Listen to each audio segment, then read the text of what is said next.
sociologue, je travaille à l'université de Montpellier, je suis maître de conférences en sociologie. J'ai été journaliste auparavant pendant une quinzaine d'années et aujourd'hui je me consacre uniquement à mon métier de sociologue universitaire.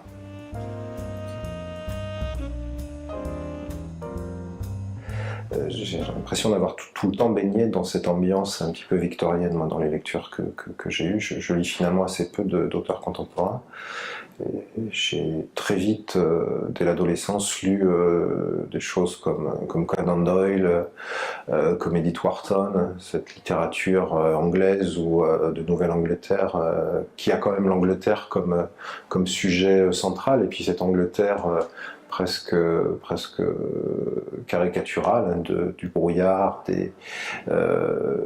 des mauvais quartiers, des fantômes aussi, donc cet univers un petit peu entre deux mondes, hein, qui m'a sans doute amené à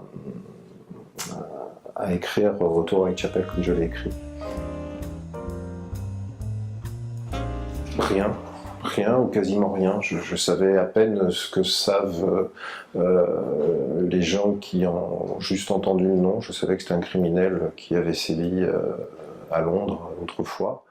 Je l'ai rencontré, j'ai envie de dire, pour la première fois quand j'ai habité à Londres. J'ai habité un peu plus de 6 mois à Londres au début des années 90 et je me suis aperçu que ce personnage un petit peu, qui était pour moi une sorte de croque-mitaine, un personnage un petit peu évanescent comme ça, était beaucoup plus pour les Londoniens. C'est un personnage qui existe beaucoup plus qu'on ne le croit ici, de ce côté-ci de la Manche, et que les Anglais sont très friands, comme ils sont friands de fantômes.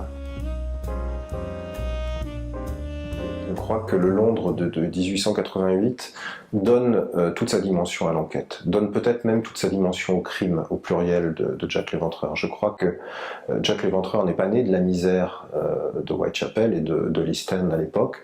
Par contre, il est né du terreau que cette démographie, que cette sociologie de l'époque a installé dans Whitechapel.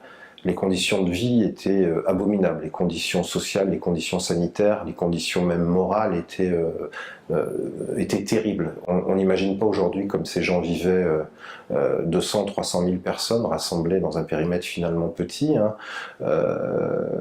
vivaient dans des conditions mais d'abandon absolument terrible, de délaissement de la part des autorités, de tous ordres, terrible. Et y compris, on le voit avec les crimes de l'Éventreur, abandon par la police, par les autorités de protection et de sécurité. Un psychopathe comme Jack l'Éventreur n'a pu que prospérer dans cet environnement-là.